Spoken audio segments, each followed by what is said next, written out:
YouTube, what's going on? It's your boy Buddha back in the building for another last Cloudia unit showcase video. Feels like it's been a minute since we've done one of these. However, it is well deserved to highlight the unit you can see on the screen, the long anticipated Vergil, bringing the storm with him into last Cloudia. You can see the gorgeous unit artwork right here. We're gonna back out and give this man the proper 5-star respect and unlock his ward. We've got no attribute damage cap plus 100. Let us solidify the final step that I like to take when maxing out a character before these unit showcases. And there it is. Ooh, I like the Japanese voice acting a lot more than the English. I'm just gonna throw that out there, hot take. However, we can see a nicely maxed out Vergil, level 110. Let us get into the summary, shall we? He is a soldier type, so nothing unique there. Stat spread's looking pretty good. And why wouldn't it look good? I had all of the things equipped to him. I like to take everything off, so we did a quick cut. And now we can see his true base stats. We're looking at about 6,700 HP, 270 MP. Nice that he comes with that because he needs a 200 MP to activate Doppelganger. 1375 STR, 1095 defense, 827 INT, and 973 mind. So not the craziest stats in the world compared to some of the most recent units we've been getting, but it's not going to be that big of a deal. It's plenty enough. The attribute resistances, we are neutral to fire, 5 resistant to ice, earth, and thunder, 15 weak to light, and 20 resistant to dark. Ailments, we're looking at neutral to poison, +1 or resistant to blind, neutral to silence, +2 or nil to curse, +1 or resistant to stun, and -1 or weak to illness. So we'll definitely want to keep that in mind so that we don't let his heals get blocked off, right? The illness status ailment blocks your heals altogether. We do have 92 SC available to us, so that's what we are going to play with. Moving into the abilities, we have his S1 Rapid Slash, frontal medium area slashing, breakthrough combo attack. Very nice skill that kind of just warps through the enemy and then deals the damage afterwards. It's pretty cool looking. S2 Judgment Cut, medium area, long range combo attack around the target. It is a very small AoE, I would say. However, very quick, very satisfying skill altogether. S3 Rising Star, instantly close the gap for a wide area combo attack. This is this wonderful gap closer 19 hitter, which is great for a single wielder. With Doppelgang doubles it up to 38 hits. We're going to see the power of that in this showcase. And his special Judgment Cut and powerful combo attack to all enemies. Nothing too crazy, except when we get into the traits and skills that he has. His special does enable some very, very cool gimmicks of his. Looking at the traits, Sin Devil Trigger. When only one weapon is equipped, no attribute damage, +30%, and cap 3000. After special, give the Sin Devil Trigger buff and remove the Doppelganger buff. SDT buff active. When only one weapon equipped is equipped, no attribute damage, +30%, and damage cap +10,000.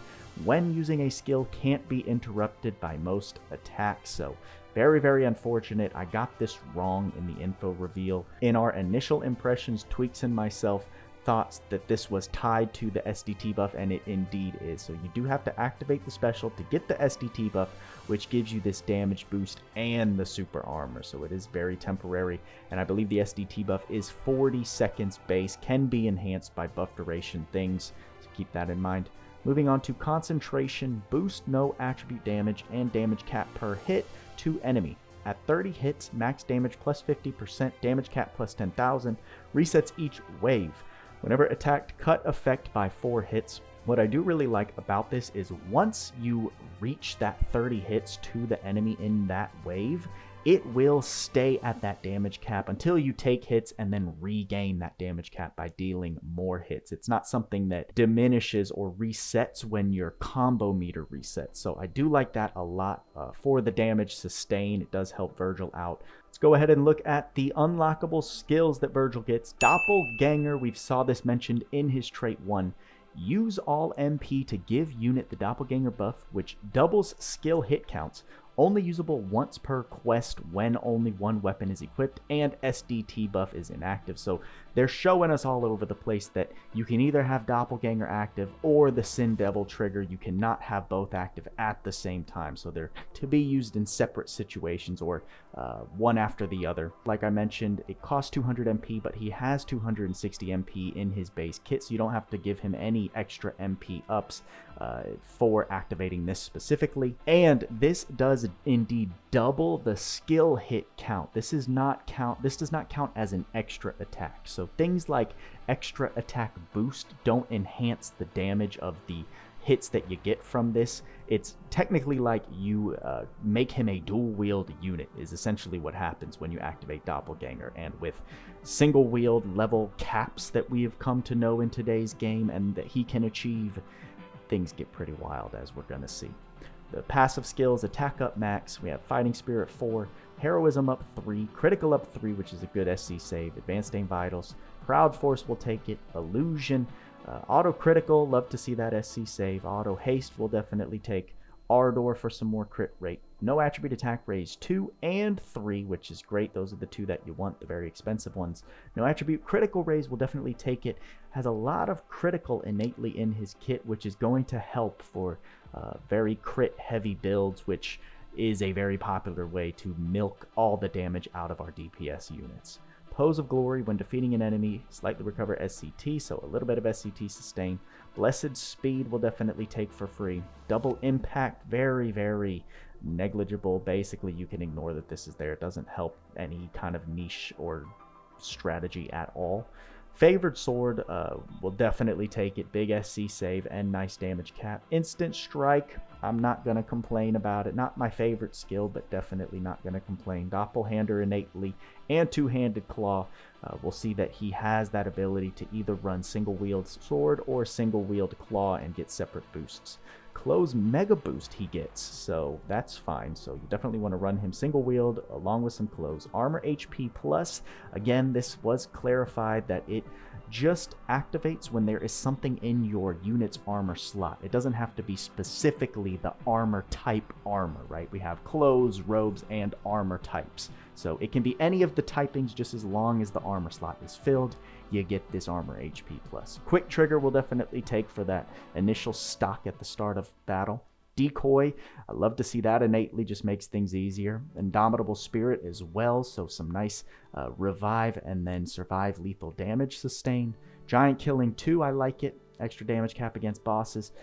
Focused Will, duration of STR defense, INT, and M&D debuffs taken minus 50%, so I don't think this is going to be anything too crazy or impactful. Maybe if there's a super debuff heavy boss in the future, you'll notice it, but it's pretty good. It's going to be pretty negligible right here.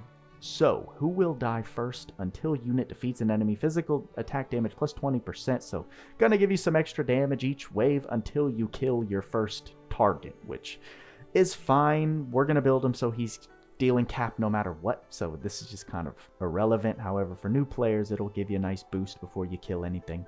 What an Unworthy Opponent, damage to non-boss enemies plus 20%, damage cap plus 6,000, and damage from non-boss enemies minus 20%. So going to help him in Arena, as well as against pesky non-boss mobs and things like Maze of Tartarus, Tower of Trials. Silly Buddha didn't have Yamato and Beowulf equipped when I was doing the initial skill review, so let's go over them. Battle start, give a unit STR plus 25% buff, continuous until incapacitation. Now, if you can keep Vergil alive, this essentially means that you don't need to equip any brave skills. No fast brave, no auto brave. That will not stack with this Yamato skill right here.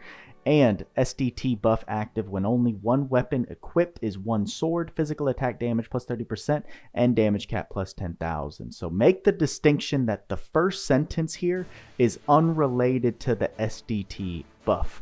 This 25% STR will be there as long as this skill is active, is turned on, right? It's set. But it's the SDT buff which we acquire after activating Vergil special, where we get the 30% extra damage, 10,000 damage cap, and will activate the super armor from his trait 1. Alternatively, we look at Beowulf. When physically attacking, enemy defense minus 20% and deal damage. So great piercing effect that will be active as long as the skill is set.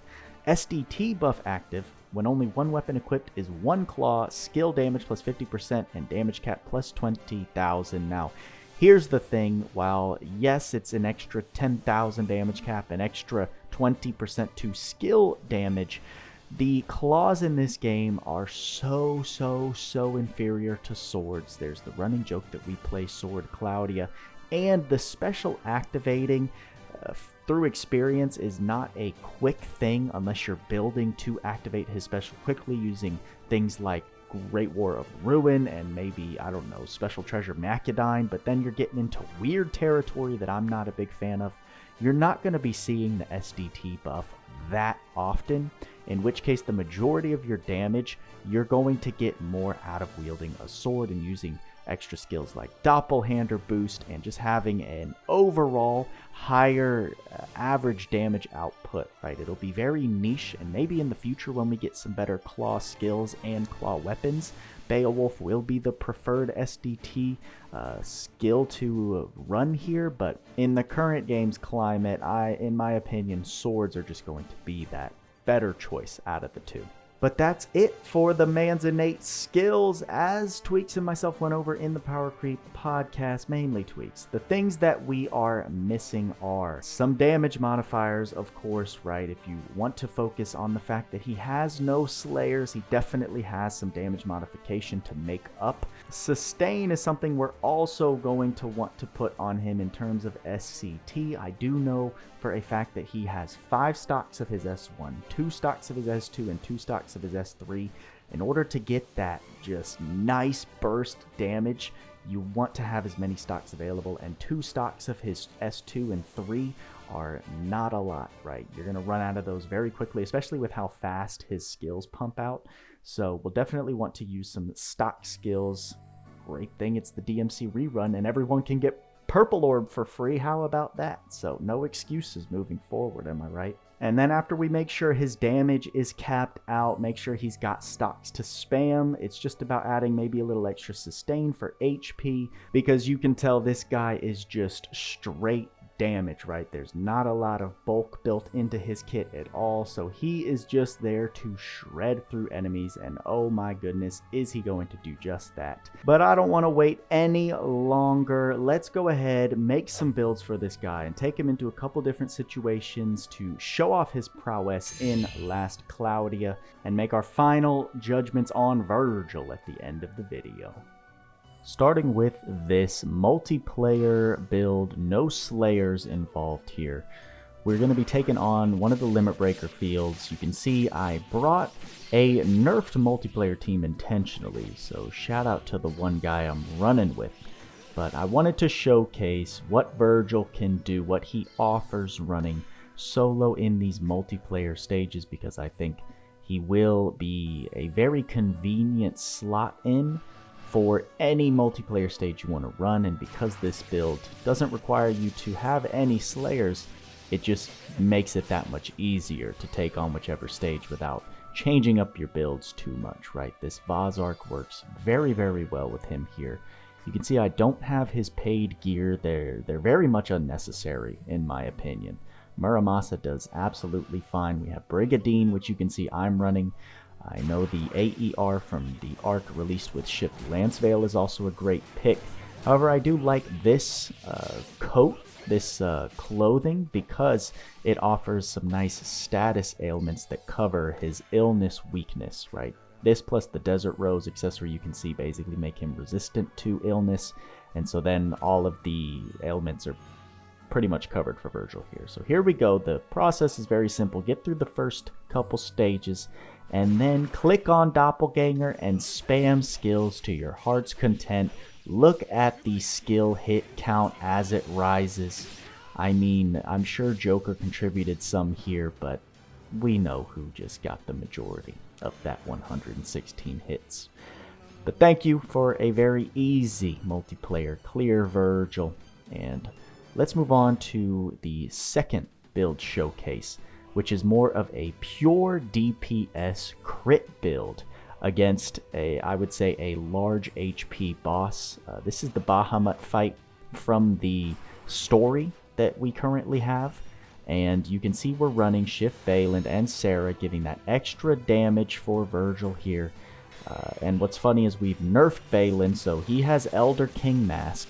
He cannot spam any skills. All the damage you are seeing currently is pure Vergil, right? He is just there for the Winry's Apple Pie support and his charisma. And then, of course, we're lowering ice resistance a little bit with Sarah so that those Icy Guardian extra attacks hit that much harder. My goodness gracious, guys.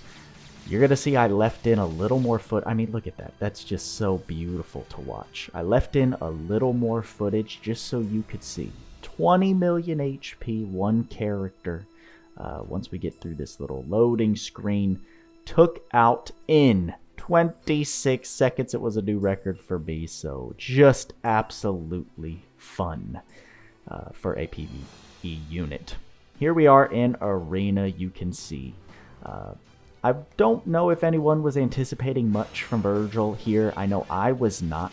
You can see with that S2 being so fast, long range, it's a beautiful arena skill. However, with its limited amount of stocks and his other two needing him to get into close range, I fully expected him to have the weaknesses of getting clapped as soon as he fights anything that is gonna deal damage to him. But you can see when we're fighting a spell render offensive oriented team, he can absolutely shred through all of the enemies. So very nice showcase of teams he's very effective against, but I wanted to take him against a defense tanky team that's built non-spell render. I think it was sword render or sword breaker, one of those two that we just saw with Ice Lance here. You're going to see the man struggle. In fact, I set it into about 250x speed. So apologies if you're new and you don't even know what's going on in the screen. But this is essentially high-level arena.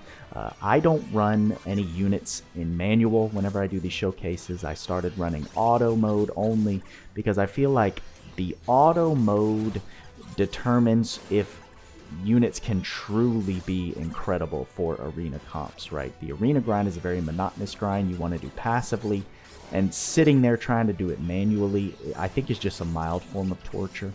I'm getting a bit off track, but I would say because of Vergil's ability to shred through spell render teams, as a manual unit, he's gonna be absolutely incredible. When you can time the use of his skills to your liking, he's gonna just destroy things, right? His damage to spell render defenses is incredible. But as you saw here, he cannot touch any form of well-built tanks. It just does not work. At least not my builds, right? Not in the way that I build my offensive units for arena. He was just tickling Murrin and Gorm with a feather, so gets countered very hard here, was getting clapped by Bayland as soon as he got touched. So just a good example of a team he's strong against, he can absolutely destroy, but as soon as he faces defensive adversity, he falls short heavy. It goes without saying that Vergil is indeed a very, very special unit, one that once you can draw out that power will just shine so freaking bright. Bring that whole storm with him as you take on any of the tougher fights that we currently have in game. The amount of HP this guy can shred is just addicting. Oh my gosh, I was so excited to film that fight against Bahamut. You have no idea. I mean, we saw a taste of what he looks like in the multiplayer fight with Bahamut in the Power Creep podcast. Tweaks and myself ran two Vergils, and it was just disgusting. Very, very happy that we have a unit like him in the game that meets that new level of burst DPS that I just don't think we've seen from any physical DPS unit as of yet. But still feels well balanced. If we had uber tanky, Bayland level tankiness along with indefinite super armor and that level of DPS, I think a lot of you guys would be happy, but for myself and my taste as of nowadays, I like the balance that they did decide to give this guy. And I mean, when you form a nice team comp like how we showed, him and Bayland are best friends with that increased cap charisma. You have two monstrous no attribute single wheel DPS. Throw a Sarah, throw any other type of support on there, and you're just going to destroy literally 99% of anything that you go to fight in game that's not physical DPS resisting completely. So dude is living up to the hype, at least in my book, and I'm very curious to see what you guys think in the comments below. Any other ways that you use him in a way that I didn't showcase? He is a bit versatile. You can lean into that crit extra attack build that he has going on with a couple slayers, or you can subsidize a lot of his damage, run a no slayer build as we saw, and he can just take on any stage pretty conveniently, since you don't have to worry about creating a niche build for select enemy typing. So I do really appreciate that about him, and I will definitely be using him a lot as we continue to play the game. Big shout out to my Buddha fam. Hitting that join button below, becoming channel members is one of the best ways you guys can support your boy Buddha. $2 a month to keep me off the streets, keep me from getting kicked out of the house from Lady Buddha. You know I appreciate it. Like, subscribe, turn on the bell notification so you don't let the algorithm tell you when to watch my video, and you won't be out of the loop in case of crucial information. Y'all know what we say: work hard, play hard. See you in the next video. In the arms of the angel.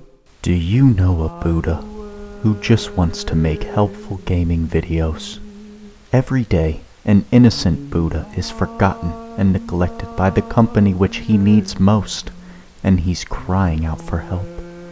Please, join the Buddha fam with a monthly gift right now. For just $2 a month, only 6 cents a day, you'll help rescue Buddha from his abuser and provide assistance for food, living, and medical care so Lady Buddha won't leave him. Click and join online using the join button below and receive a welcome kit with miniature cartoon Buddha faces, a Buddha who's been given a second chance thanks to you. Right now, there's a Buddha who needs you. Your join says, I'm here to help. Please join. Right now. Ooh.